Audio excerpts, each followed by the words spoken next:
Kabanata 6, ang mangangaso at ang kanyang aso. Matapos lumipad ang puting ulo sa bodega, napagtanto nilang dalawa na ang ulo ay talagang konektado sa isang bagay na patag at puti na parang isang piraso ng papel. Sa isang sulyap, parang isang malaking parihabang papel na may puting parol na nakasabit sa isang gilid. Marahil dahil sila ay natakot ng maraming beses sa maikling panahon, ngunit hindi talaga sila natakot na makita na ang ulo ay nakapasok sa silid ng bodega. Dumampot pa si Chuy ng isang kahoy na paniki at sinimulang hatakin ang ulo. Ngunit ang kahoy na paniki ay dumaan sa ulo na parang hindi totoo ang ulo. Natigilan ang dalawa at hindi na alam ang gagawin. Wala silang ideya kung ano ang gagawin sa isang multo. Noon lang, nagsimulang magpumiglas si Jiang Jing ng mas marahas kaysa dati. Parang excited na excited siyang makita ang multong ito. Mabilis na naputol ang lubid sa kanyang mga paa, at nagawa niyang makawala. Ngunit pagkatapos niyang maputol ang mga lubid sa kanyang sarili, hindi niya pinansin ng tuluyan sina Sujin at Chuy, at sa halip ay sumugod sa multo. Ang multo ay tila takot na takot sa kanya, at napalingon sa takot habang sinubukan nitong lumipad muli sa labas ng bintana. Ngunit si Jiang Jing ay mas mabilis kaysa sa multo. Nakagat ng bibig niya ang parang papel na katawan ng aswang, pagkatapos huminga siya ng napakalakas na nagawa niyang lamunin ang multo. Boom! Bumukas ang pinto ng bodega. Bukod kay Linyu, nasa labas din ng pinto ang kanyang mga magulang at ang kanyang nakababatang kapatid. Diretso ang tingin nilang apat sa dalawa sa loob ng kwarto.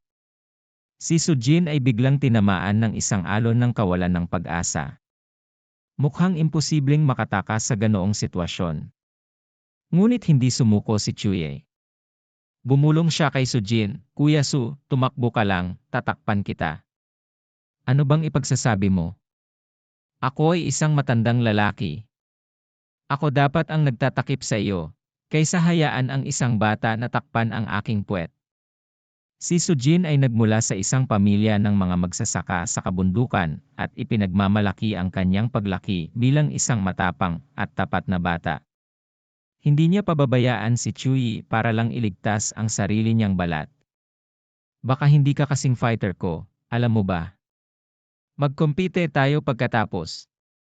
Ano man ang mangyari, kung makakaligtas tayo dito, malalampasan natin ito ng magkasama. At kung tayo ay mamamatay ng magkasama." Halos 2 oras pa lang silang magkakilala, ngunit ang mga krisis na pinagdaanan nila sa maikling panahon na ito ay higit pa sa lahat ng pagsubok na kanilang pinagdaanan sa buong buhay nila. Alam na alam ng dalawa na kahit isa lang sa kanila ang talagang nakatakas, mahirap din para sa isang tao na mabuhay mag-isa. "Tumahimik kayong dalawa." Walang nakakaalis. Ang kahinahunan na taglay ni Linyu kanina ay naglaho at tila ibang tao na siya ngayon. Masyadong nagbabanta ang titig niya. Pagkatapos niyang sabihin yon, ang kanyang ama at nakababatang kapatid ay sumugod kay Sujin at Chuy. Mabilis silang nakipag-away dahil walang paraan na hahayaan nilang mapatay sila nang hindi lumaban. At saka, ang mga umaatake sa kanila ay mga tao at hindi mga multo, kaya nagkaroon pa rin sila ng pagkakataon. Ngunit bago pa man sila makapaglaban, ay nakaramdam sila ng pananakit sa kanilang lig bago sila nawalan ng malay. Bago nawalan ng malay, napagtanto ni Sujin na pareho nilang nakalimutan ang baliw na si Jiang Jing sa likod nila. "Lola, napakabata mo pa," sabi ni Linyu na may malaking ngiti habang naglalakad patungo kay Jiang Jing. Si Jiang Jing ay mas palakaibigan ngayon at ngumiti siya ng malademonyo kay Linyu at sa kanyang mga magulang. Pagkaraan ng ilang oras, dahan-dahang nagkamalay si Sujin. Wala siyang ibang naramdaman maliban sa isang mapurol na sakit sa likod ng kanyang ulo. Ngunit hindi siya makagalaw ng malaya, kaya nahulaan niya na siya ay nakatali. Bahagya niyang iminulat ang kanyang mga mata at hindi gumawa ng anumang ingay habang palihim niyang pinagmamasdan ang kanyang paligid. Tila nakatali siya sa silid na pagmamay-ari ni Auntie Eli, at si Auntie Li mismo ang nakaupo sa harapan niya. Nakaupo siya sa isang mababang kahoy na stool habang hinahasa niya ang isang kutsilyo na parang para sa pagkatay ng mga hayop sa isang batong panghasa. Si Chewie ay hindi masyadong malayo sa kanya at nakatali rin sa isang poste tulad niya. Napansin niya na bahagyang kumibot ang talukap ng mata ni Chewie habang palihim na sumulyap sa kanya si Chewie. Nagkamalay na rin siya, ngunit nagpapanggap din siyang walang malay tulad ni Sujin. Naghahanda ka bang patayin kaming dalawa?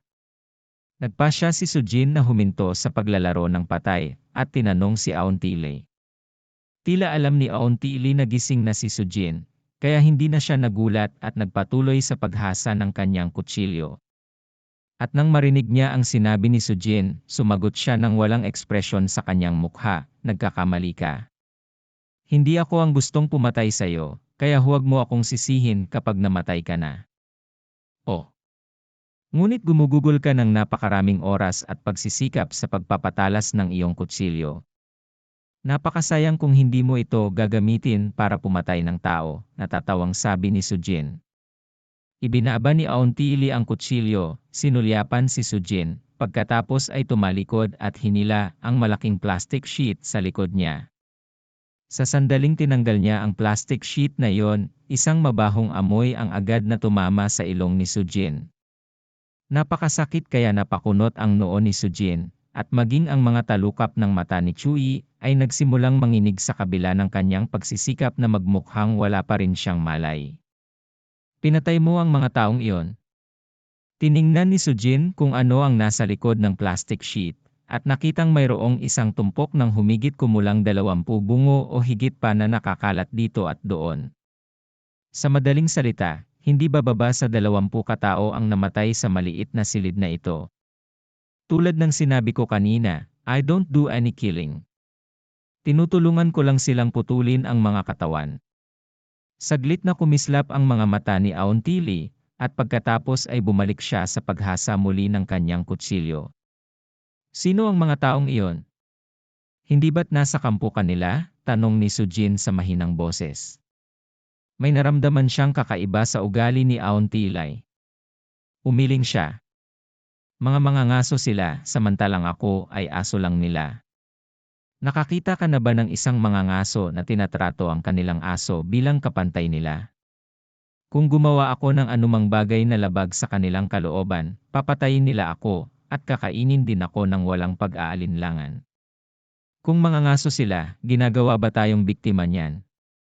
Nagpatuloy si Sujin sa isa pang tanong. Kayong dalawa. Sasabihin ko na lahat ng bagay sa Fengxi Town ay biktima para sa kanila.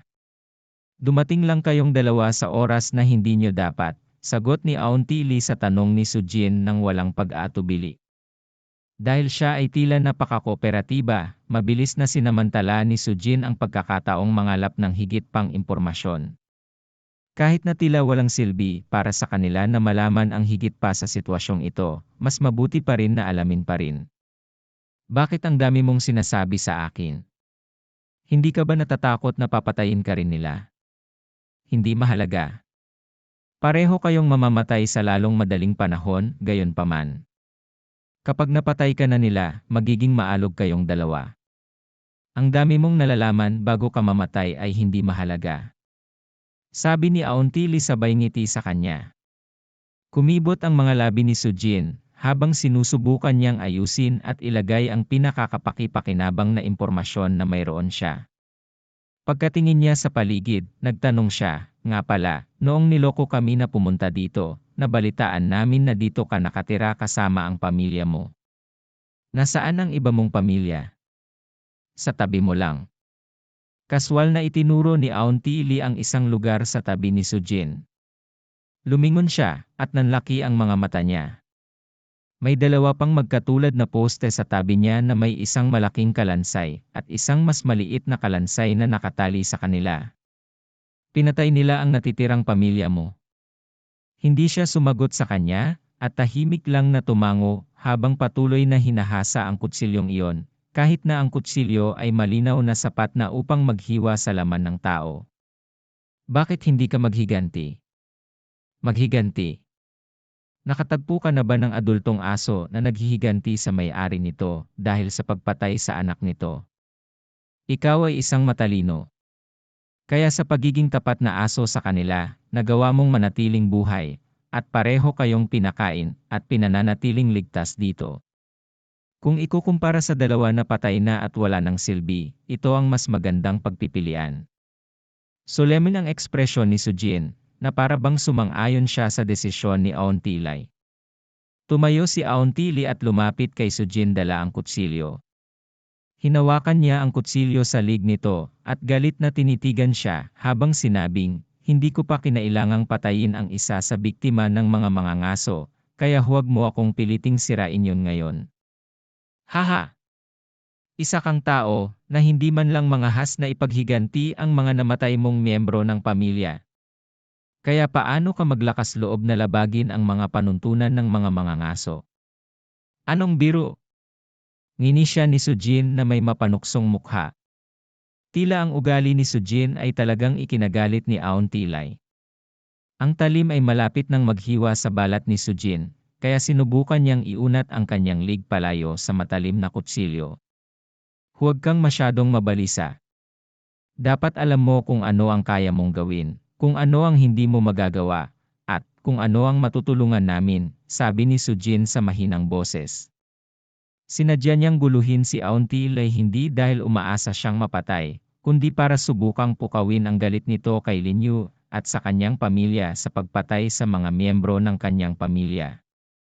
Iyon lang ang tanging paraan para mapagalitan ng masunurin at tapat na aso ang mga may-ari nito.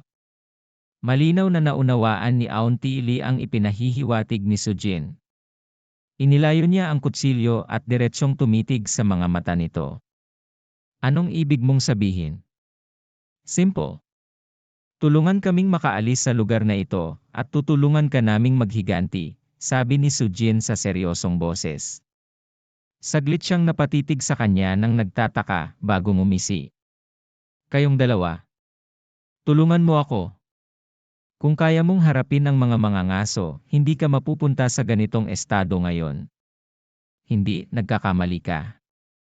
We ended like this not because we were incapable of dealing with them, but because we didn't get a chance to show what we capable of.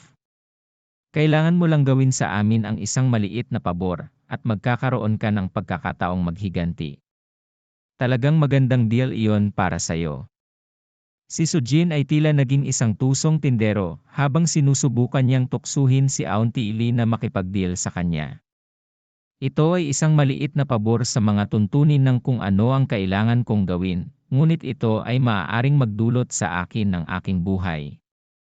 At kung buhay ko ang nakataya, hindi na ito magandang deal. Umiling si Auntie at tila hindi kumbinsido. Napangiti si Sujin habang inunat ang kanyang lig at sinabing, mukhang hindi mo pa rin alam kung gaano kakahalaga. Pag-isipan mo. Kung ang isang mangangaso ay may grupo ng mga asong nangangaso, at ang isa sa kanila ay nagkamali, tiyak na parurusahan ng mangangaso ang asong iyon. Ngunit kung ang mga mangangaso ay mayroon lamang isang aso, ano sa palagay ni Auntie ang gagawin ng mga mangangaso? Natigilan si Auntie at parang nag-aalinlangan, kaya mabilis na nagpatuloy si Sujin. Alam kong hindi ka masyadong kumpiyansa sa amin, pero at least may pagkakataon ka na ngayon. Kung palalampasin mo ang pagkakataong ito, sino ang nakakaalam kung gaano katagal ka maghihintay para sa isa pang pagkakataong dumating? Magkakaroon ka pa ba ng isa pang pagkakataon? Natahimik siya sandali, at parang nahihirapan sa loob. Pagkaraan ng ilang oras, bigla siyang tumingala at sinabi kay Sujin, nangangaso sila sa paligid ng bayan, kaya wala na kayong maraming oras para tumakbo. At saka, kung mahuli kayong dalawa, hinding-hindi mo dapat sabihin na ako ang nagpakawala sa'yo. Palihim na nakahinga ng maluwag si Sujin habang tumango at sinabing, huwag kang mag-alala, wala kaming dahilan para kaladkarin ka pababa kasama namin. Tumango siya at ginamit ang kutsilyo sa kanyang mga kamay para putulin ang mga lubid sa mga paa ni Sujin. Pagkatapos ay pumunta siya upang putulin ang mga nasa paligid ng mga paa ni Chui at sinabing may panunuya, maaari mong ihinto ang pagpapanggap. Mas maaga kang nagkamalay kaysa sa kanya, hindi ba? Huminto si Chuyi sa pagpapanggap na walang malay at binuksan ang kanyang mga mata para ngumiti ng nakakatakot kay Sujin. Matapos palayain ang dalawa, sinabi niya sa kanila, "Alam mo kung ano ang sasabihin kapag nahuli ka, hindi ba? Huwag kang mag-alala dyan. Tinambangan ka namin, kaya kami nakatakas." Tumango si Sujin at sinabi kay Chuyi, "Patumbahin mo siya." Habang nag-aalangan si Chuyi kung dapat ba niyang patumbahin ang isang matandang babae tulad ni Aontili, sinabi ni Aontili, babalik sila kapag tumunog na muli ang mga kampana, kaya mayroon ka lamang mga 20 minuto sa pinakamainam. Iminumungkahi kong suriin mo ang kanilang mga silid upang makita kung mayroong anumang bagay na maaaring makatulong sa'yo. Salamat sa mungkahi. Ngunit alam mo ba kung ano ang kinakatawan ng mga kampana sa Fengxi Town? Talagang naguguluhan si Sujin tungkol sa pagtunog ng mga kampanang ito at kung ano ang ibig sabihin nito. Hindi rin ako sigurado. Alam ko lang na sa tuwing tumunog ang mga kampana, ang mga mangangaso, ang bayan ay dadaan sa isang pagbabago ng ilang uri. Pagkatapos ay tumango siya kay Chuyi upang magpatuloy at patumbahin siya. Pagkatapos niyang bigyan siya ng pahintulot na gawin yon, hindi na nag-atubili pa si Chuyi. Hinampas siya nito sa lig, at agad itong bumagsak sa sahig. Kailangan nating magmadali. Punta muna tayo sa kwarto ni Linyu, sabi ni Sujin kay Chuyi bago tumakbo palabas ng kwarto ni Aontili. Kabanata 7, Impormasyon sa Tala-arawan. Maingat na pumasok sina Sujin at Chuyi sa mga silid na pagmamay-ari ni Linyu at ng kanyang mga kapamilya. Gusto lang ni Chuyi na umalis sa lugar sa lalong madaling panahon, ngunit pinilit ni Sujin na tingnan muna ang mga silid. "Bro, babalik sila anytime ngayon. Kung hindi tayo aalis ngayon, hindi tayo abot," nag-aalalang sabi ni Chuyi. Si Sujin ay mas matatag sa kanyang mga iniisip kaysa kay Chuyi. Alam ni Sujin na mas ligtas kung tumakas sila ngayon, ngunit ang usapan ni Aontili tungkol sa mga mangangaso ay talagang nakaabala sa kanya. May kakaiba siyang pakiramdam sa loob na ang mga mangangaso na ito ay maaaring maging susi sa kanilang kaligtasan. Relax, hindi magtatagal para tingnan natin ang kwartong ito.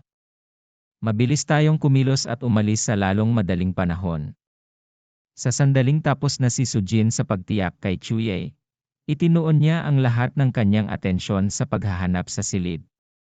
Makalipas ang ilang minuto, minsang nagsuklay ang dalawa sa medyo maliliit na kwarto, at hawak na ngayon ni Sujin ang dalawang notebook. Ang may-ari ng dalawang notebook na ito ay si Linyu at ang kanyang nakababatang kapatid. Wala silang nakitang ibang bagay na may halaga sa mga kwartong ito. Tara na! Habang mabilis na umalis sina Sujin at Chuyi, muling sinulyapan ni Sujin ang bahagi ng kahoy na bakod na naayos na noon. Napagtanto niya na marahil ay nasira ito nang sinubukang tumakas ng isang taong nahuli ni Linyu at ng kanyang pamilya. Ngunit wala siyang ideya kung sila ay matagumpay. Nang makalabas na sila, tumakbo silang dalawa sa abot ng kanilang makakaya at sa wakas ay huminto upang pag-usapan ang ilang bagay. Hindi sila makaalis sa bayan ng Fengxi. Kaya habang nagpasya sila, sa halip na tumakbo sa lahat ng oras, malamang na mas mahusay na hanapin ang pinagmulan ng problema. Ang kanilang tsansa na mabuhay ay malamang na mas malaki kung gagawin nila yon, at nahulaan ni Sujin na ang dalawang veterano ay malamang na hindi masyadong malayo sa lugar na yon. Gumawa ako ng ilang magaspang na kalkulasyon. 2 beses na naming narinig ang mga kampana, at halos 2 oras ang pagitan ng bawat isa. Hindi magtatagal bago tumunog ang mga kampana sa pangatlong beses, ibig sabihin, 4 na oras na kaming nanatili sa bayang ito. Kailangan ng handbook na manatili tayo rito ng isang gabi, at tinutukoy ng karamihan ng mga tao na 6 ang pagtatapos ng gabi. Sa madaling salita, kailangan lang nating mabuhay sa susunod na 2 oras, at makakalabas tayo rito ng buhay. Ipinagpatuloy ni Sujin at Chuyi ang kanilang paglalakbay patungo sa lokasyon kung saan nanggagaling ang tunog ng mga kampana. Sigurado ka bang matatapos ang lahat kapag tumunog na ang mga kampana sa pang-apat na pagkakataon? Hindi ako makasigurado. Ito ay aking hula lamang. Pero kahit hindi pa ito ang katapusan, at least may posibilidad. Anong nakakasigurado ka? Nagtatakang tanong ni Chuye. Ginamit ni Sujin ang kanyang kanang hintuturo upang itap ang kanyang ilong ng walang pag-iisip at ipinaliwanag, isipin mo ito sa ganitong paraan.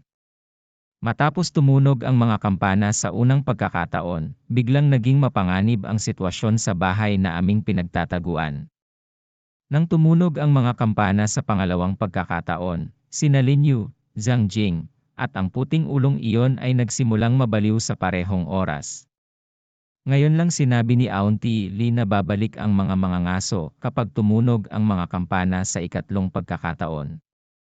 Batay doon, sigurado ako na ang mga kampana ay kumakatawan sa isang uri ng limitasyon, at lahat sa loob ng Fengxi Town ay kailangang igalang ang mga limitasyong iyon sa panahong ito.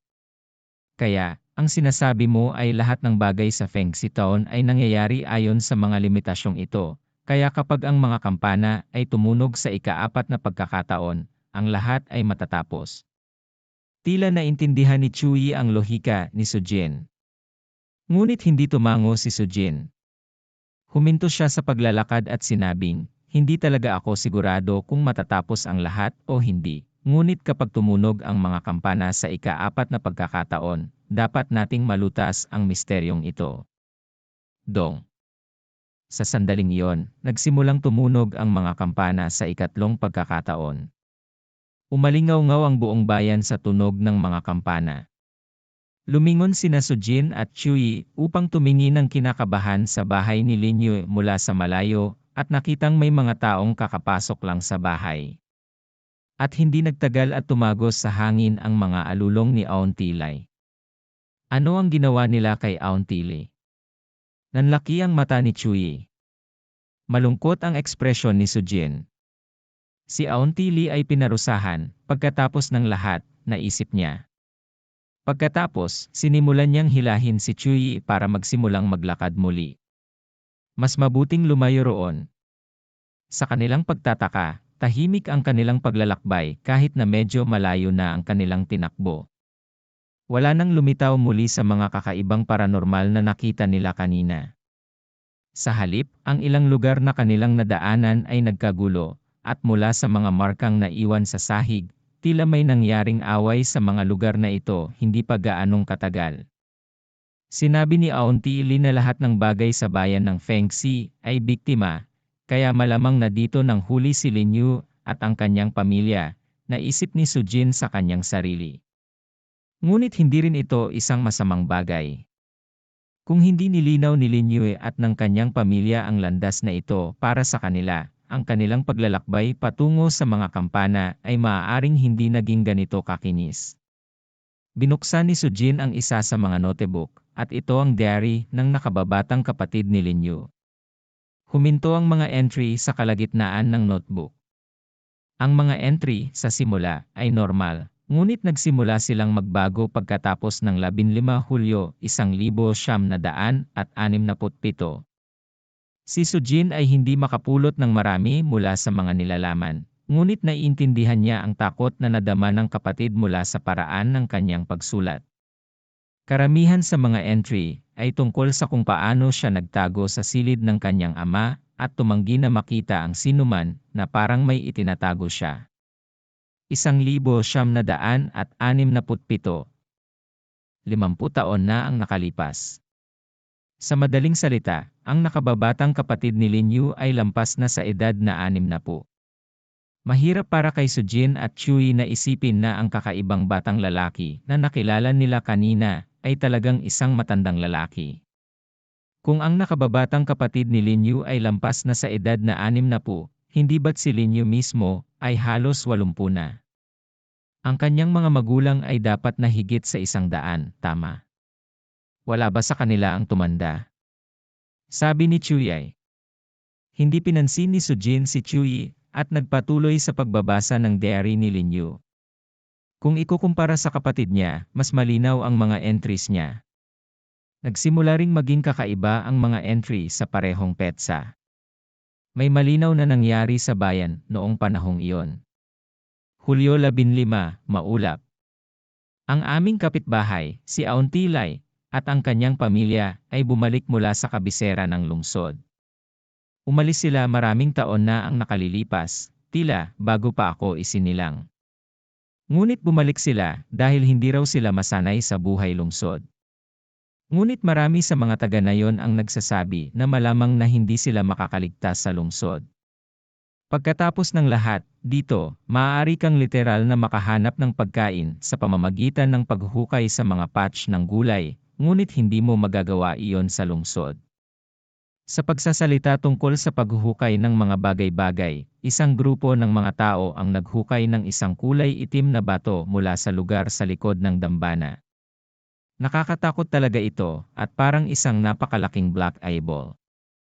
Hulyo 16 na, Maulap. Sinabi ng paring Katoliko na ang itim na eyeball ay demonyo at sinabi sa amin na iabot ito sa kanya. Sinabi rin ng paring Daoist na malas ang bagay na yon at nagsagawa pa ng rito. Maging ang monghe mula sa Buddhist temple ay dumating upang tingnan ito. Sa totoo lang, parang ang Fengxi Town ay walang ganoong pari at monghe noon. Ang mga taong ito ay biglang lumitaw ilang taon na ang nakalilipas. Ngunit lahat sila ay mabubuting tao na nag-aalaga sa mga matatanda sa nayon na walang ibang maasahan, kaya lahat ay lubos na masaya. 17 Hulyo, Ambon. Balita ko may nangyaring masama. Ang itim na bato na mukhang isang eyeball ay inilagay sa dambana, ngunit ngayong umaga, lahat ng bagay sa dambana ay nasira, at si Uncle Wu, ang matandang lalaki na siya lang ang nagbabantay sa dambana, ay patay na rin. Wala ring makakahanap ng black eyeball stone na yon. Napakagulo ng araw na ito. 18 Hulyo, Ambon. Si Lolo ay wala sa napakahusay na pisikal na kalusugan at tila wala na rin siya rito. Patuloy siyang nagsasalita tungkol sa mga Diyos at multo at lumuhod pa siya sa harap ng altar sa bahay buong umaga. Hindi siya nagawang bumangon ni nanay o ni itay. At si Lola na ang sa wakas ay nagawa siyang hikayatin. Pagkatapos kumain ng tanghalian, pumasok siya sa sarili niyang kwarto para matulog at hindi na lumabas. Hulyo 19, Maulap. Ang itim na eyeball na bato ay natagpuan, at narinig ko na hinukay nila ito mula sa bibig ni Uncle Wu. Grabe! Mukhang hindi pa bumuti ang kalusugan ni Lolo, at kailangan pa niyang dalhin ni Lola ang kanyang pagkain sa silid. Gayon din, ang paring Katoliko, ang Daoist na pari, at ang Buddhist monghe ay tumigil na sa pagpunta sa bayan. Malungkot ang mga mukha ng lahat at walang nakakaalam kung ano ang nangyayari. Ang mga tala sa tala-arawan ay nagpatuloy hanggang sa katapusan ng Agosto, at karamihan sa mga ito ay tungkol sa kung paanong hindi maganda ang kalusugan ng kanyang lolo at kung paano siya kailangang alagaan ng kanyang lola pati na rin kung paano si Auntie ay isang mabuting tao na nagbigay. Mga bagay na binili ni Linyu mula sa kabisera ng lungsod. Ang pinakanakakatakot ay kung paano sunod-sunod na namatay ang ilang tao at palagi itong may kinalaman sa itim na batong iyon na parang eyeball. Nakuha ng mga taga nayon ang batong iyon mula sa bibig ng bawat taong namatay, ngunit hindi ito makatuwiran. Mayroon lamang isang itim na bato, ngunit nabunot nila ito mula sa higit sa 100 bibig ng mga tao. Ang mga entry ni Linyu ay naging mas kaguluhan din, at ang huling entry ay noong 30 Agosto. Agosto 30, bahagyang maulap. Namatay si Lolo kaninang umaga. Ngunit sa tingin ko ito ay mas katulad ng pagpapalaya para sa kanya. Lalong kakaiba ang ugali ng kapatid ko. Patuloy siyang nagtago sa silid ni tatay, at tumanggi siyang lumabas kahit na sinabi namin sa kanya na nalagutan na ng hininga si Lolo. Isa pa, natatakot talaga ako. Ang itim na bato ay pumatay na ng higit sa 100 tao, at walang nakakaalam kung sino ang susunod. Inaliw ako ni Lola sa pagsasabing hindi ko kailangang matakot dahil nasa atin ang proteksyon ng Diyos, ngunit nakakabaliw iyon. Ni ang paring Katoliko, ang Daoist na pari, o ang Buddhist monghe ay hindi na pumupunta sa bayan, kaya anong Diyos ang magpoprotekta sa akin? Narinig ko na lahat sila ay lumipat sa tuktok ng bundok sa kanlurang bahagi ng bayan, ngunit hindi ko alam kung bakit nila ginawa yon.